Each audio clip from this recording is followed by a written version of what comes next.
He's got nobody else there to protect him. No one else there to protect, which means he's got to get rid of the football and absorb the hit, but not go down and fumble the ball. The Seahawks offense now, they get ready to come back onto the field. They'll put 2 receivers left, 2 to the right.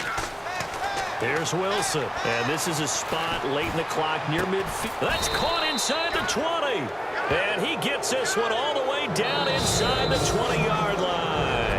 Now whistles come in. We're going to get a timeout here by the offense. And with halftime on the horizon, they'll be out of timeouts from here forward.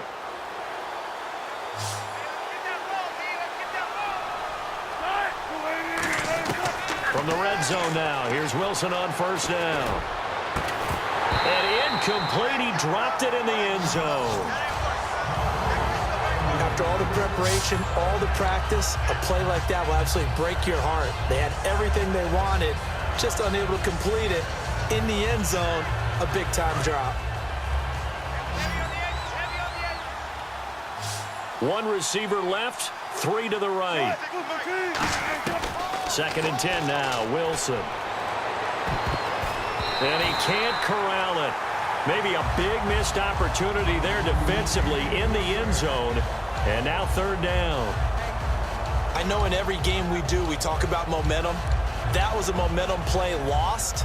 And now there could be a letdown because they didn't get the interception. Yeah, you could almost hear the collective gasp on the sideline as he could not come up with that football. So here we go now. An extra defensive back in there on 3rd and 10. Now it's Wilson. And he'll lay out and pull it in. What a diving catch there. First half in the books. And apparently that's all, Larry. So much for the halftime report. We'll see you in the postgame. We're ready to get to the 3rd quarter. And how about this right out of the locker room? An onside kick attempt. And the effort snuffed out. The Texans' hands team recovers. A gutsy call there. Yates at the locker room with a lead. Tried the onside kick. It didn't work.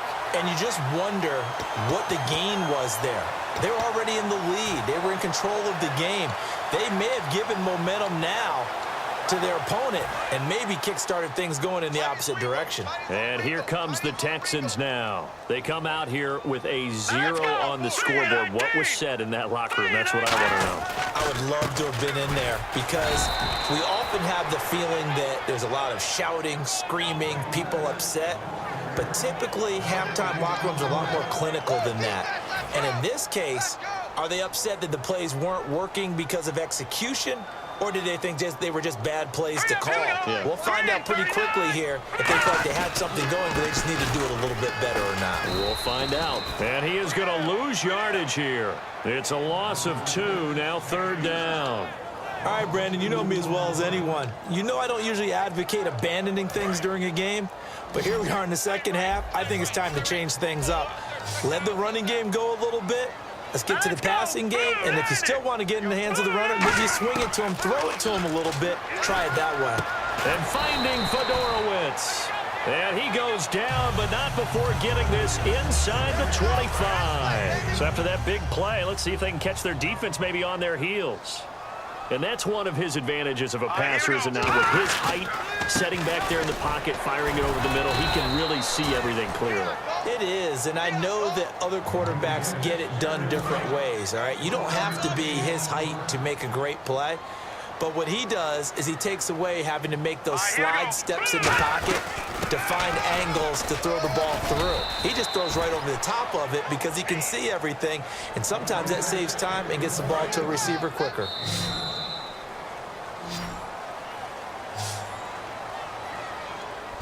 Back now here on EA Sports. It's Texans football, but they trail here as we get started in the 4th quarter. 3 yards left to grab here on 3rd down.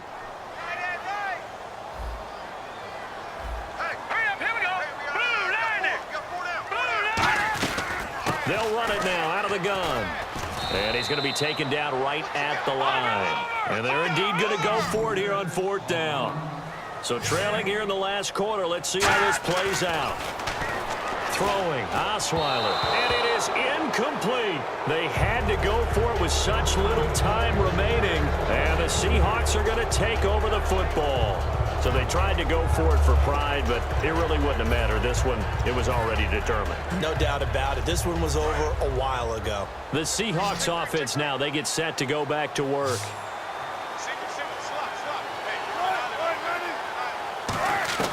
Oh, Wilson going to throw. He's going to fire one deep over the middle. He couldn't quite hold it. Got hit. Ball pops out, incomplete. On every offensive coordinator, every play caller sheet, they have about 5 or 6 plays per game that they call shot plays or big plays, and you don't get many opportunities to dial them up, and they just did, and they drop it with a great chance to make a big play. And that's caught inside the 30. And all the way in, touchdown Seattle. Their big-bodied receiver, 83 yards. And the Seahawks add on to their lead. They were still throwing with a comfortable lead here late, and now that lead even more comfortable. And your first thought is there bad blood that went into this one ahead of time, that maybe they're seeking some revenge or they just don't like them? But the other thing that always hits me is, are they worried about playoff positioning? Right? Are they worried about, do you need enough points in case there's a tiebreaker that comes into play later? And the effort snuffed out. The Texans' hands team recovers. The risk-reward of the side kick, when you don't get it, the risk comes out to play, and here they gave up great field position. And that's the key to everything, because you're trying your best to press advantages when you have them, and field position leads you to that type of play calling, and whether you want to blitz or whether you want to throw the ball deep, those types of things. Now that they've given up that type of field position, the advantage is switched to their opponent. Dumps it complete to Miller. And here he'll be brought down a little shy of the 35 at the 36. And now they're in the hurry-up.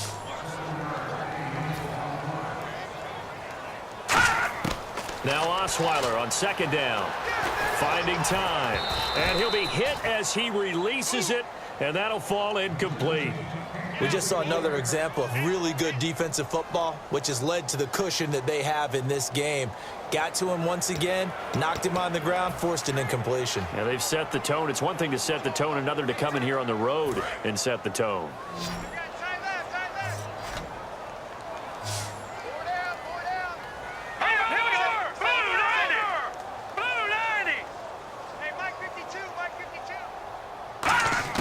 Osweiler now to throw on third down. And this is going to be incomplete. C.J. Fedorowicz, the intended receiver. And it's 4th and 3. I'm not sure we could spot any tendency here on this third down. They could have run it or passed it. Either one was available. They chose to try and get it through the air, but they were unsuccessful. On is Nick Novak now for the Texans field goal. From the right hash, this from 53.